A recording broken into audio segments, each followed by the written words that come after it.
The knife twisted in my gut wasn't steel. It was his voice, low and final, slicing through the hum of the diner on 8th Avenue. Jordan, this was never real. You're just safe. I need chaos. Rain hammered the windows like it knew what was coming, and as he shoved his chair back, the silverware rattled like bones in a grave. I sat there, coffee turning to acid in my mouth, watching the man I'd built my world around vanish into the storm, leaving me with nothing but the echo of his boots on the linoleum. That night in late October, New York swallowed me whole. I'd been with Ethan for 3 years, steady dates at hole-in-the-wall to carry us in the village, lazy Sundays tangled in his Hell's Kitchen walk-up, whispering dreams of adopting a rescue dog named after some forgotten Hemingway character. He was the editor at a glossy mag, always chasing the next adrenaline hit, while I buried myself in manuscripts at Willow Press, turning raw words into gold. We were the perfect queer couple on paper. Progressive, podcast-obsessed, with matching tattoos of a compass rose on our wrists, mine pointing north, his south. But paper tears easy. By dawn, my phone was a graveyard of unread texts from friends offering platitudes. I ghosted them all, dragged myself to my tiny Astoria apartment, and cracked open the slush pile. That's when Santiago slithered into my life. Not the man, the character. The manuscript on my desk was a beast. Shadows in the Spire, a 400-page thriller from an unknown author named Carlos Rivera. The query letter was terse, almost arrogant. This isn't just a story, it's a confession. I almost shelved it, but the first page hooked me like a gut punch. Santiago was the villain you couldn't hate. A sharp-dressed fixer in the underbelly of Manhattan's elite. He orchestrated corporate takedowns with a smile that could disarm a bomb. Charismatic, ruthless, with eyes like polished obsidian and a backstory that bled vulnerability. Abandoned as a kid in the Bronx, clawing his way up through foster homes and street hustles. He betrayed allies without a flinch, but in quiet moments, he'd stare at the Hudson River, haunted by the boy he used to be. As I marked up the pages, tight prose, plot twists that left me breathless, I felt seen. Santiago didn't apologize for his darkness. He owned it, and in the wreckage of my own heart, that felt like mercy. I emailed Carlos that afternoon, my fingers flying before doubt could catch up. Your villain's got layers I haven't seen since Chandler. Let's talk revisions. His reply came fast. Coffee? Tomorrow, 2 p.m. The Beanery on Bleecker. No pleasantries, just coordinates. It was bold, the kind of move Ethan would have called unhinged. I said yes. The Beanery was a relic, faded formica counters, steam hissing from ancient espresso machines, the air thick with the ghosts of beat poets. Carlos was already there, nursing a black coffee. His broad shoulders hunched over a notebook. He looked up as I approached, and damn if my pulse didn't stutter. Mid-30s, maybe, with that effortless Latino swagger.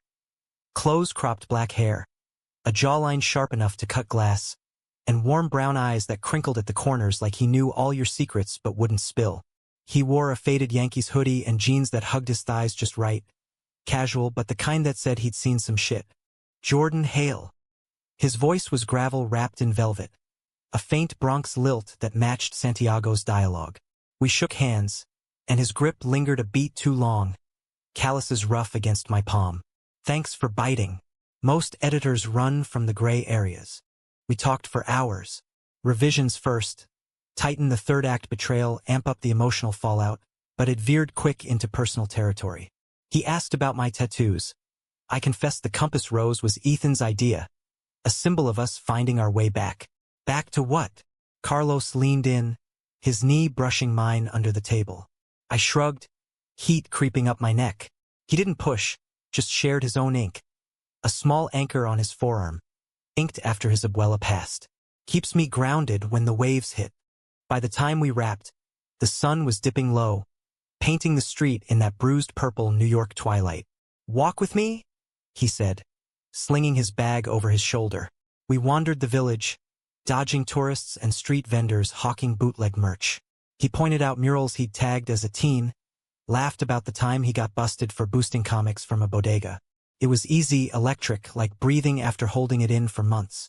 When we parted at the subway, his hand grazed my arm. This could be something, Jordan. If you want. I wanted. God did I want. The next weeks blurred into a fever dream. Late-night calls dissecting plot holes that doubled as therapy sessions. He'd vent about his day job, freelance consultant for nonprofits, helping immigrant kids navigate the system, and I'd spill about Ethan's radio silence, how the apartment felt like a museum of us. Our first real date was tacos at Los Tacos No. 1, where he fed me a bite of carnitas, his thumb brushing my lip, sending sparks straight to my core. No rush, no labels, just two guys rebuilding from the rubble. But Santiago haunted the edges. As we revised shadows, I pushed Carlos to humanize the villain more. Give him a redemption arc, a love that sticks. Villains don't get happy endings, he'd say, smirking over takeout in my living room. His feet tangled with mine on the couch. They get what's coming, I'd argue, tracing the veins on his wrist, until he'd pull me close, kissing me slow and deep, like he was mapping every fracture in my soul. Sex was off the table. Not yet, not while I was still raw. But those nights, with jazz humming from my old record player and his heartbeat steady against my cheek, felt like salvation. Fall deepened, leaves carpeting the parks in crimson and gold. We hiked the High Line one crisp Saturday, hands brushing as we watched the city pulse below. He told me about his ex, a Wall Street shark who cheated with half the firm, leaving Carlos adrift. I built walls after that. Santiago? He's me, unfiltered. My stomach twisted, not jealousy, but recognition. Ethan had called me safe. But with Carlos, I felt alive, teetering on the edge of something vast. The conflict cracked open on a Tuesday in November, gray skies threatening snow. I'd wrapped the edits early, surprised him at his Bushwick loft with Thai delivery and a bottle of Malbec. The place was a writer's cave. Stacks of books to the ceiling, a battered desk overlooking the L train tracks, posters of Basquiat and Baldwin peeling at the edges.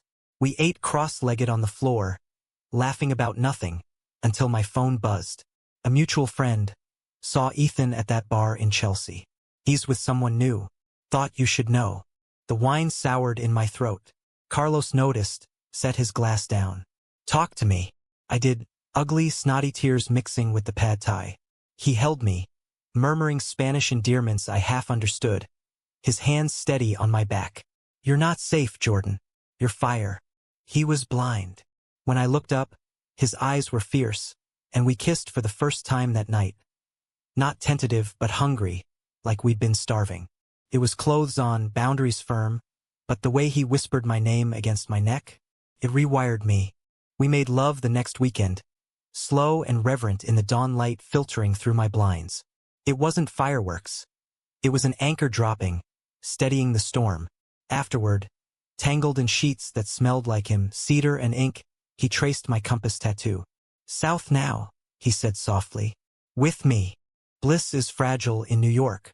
It shattered 2 weeks later, over Christmas lights twinkling prematurely in Midtown.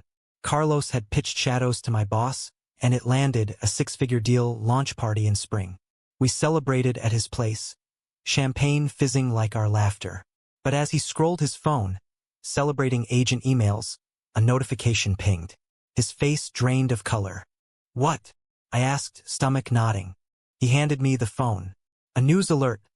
Bronx man linked to corporate fraud scheme, nonprofits question funding. The photo was Carlos, younger, sharper, in a suit that screamed ambition. The article detailed it all.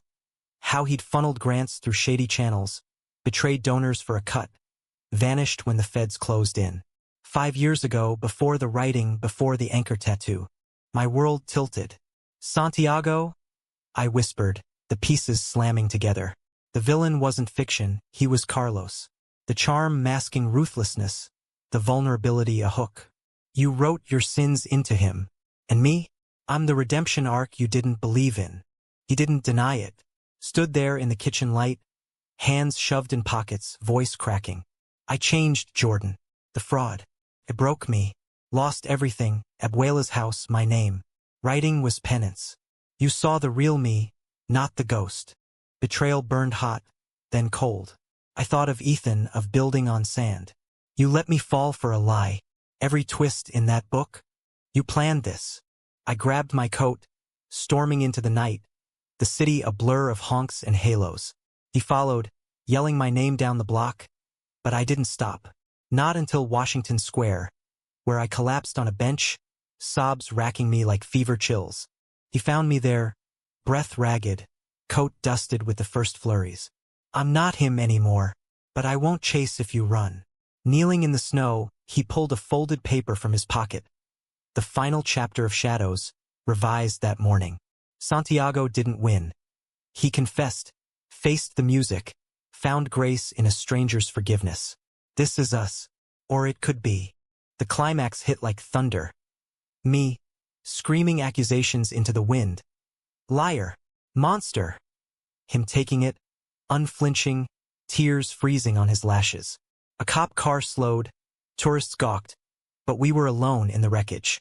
I love you, he said finally, voice breaking. Not the villain, the man who wants to be better. With you. I don't know what cracked first, my walls or the sky, but I pulled him down, our foreheads touching, breaths mingling in the cold. Prove it. Every day. No grand gestures, just truth. Flawed men choosing each other, scars and all. Spring came slow, the city thawing like our trust. Shadows launched to quiet acclaim, reviews praising its raw humanity. The villain's arc a mirror to real redemption. Carlos dedicated it to me, 4J, who turned the page. We moved in together, a shoebox in Brooklyn with creaky floors and a fire escape garden. No compass tattoos. Instead, we got anchors, side by side. Life didn't turn perfect. Nightmares wake him sometimes, echoes of old hustles. I still flinch at sudden silences, Ethan's ghost a faint scar. But we walk the Brooklyn Bridge at dawn, hands linked, watching the sun gild the skyline. Humanistic? Hell yeah, love is verb, not fairy tale. Betrayal forged us stronger, villains into partners. In America's relentless grind, that's the real plot twist. Falling not for the hero, but the one who dares to change.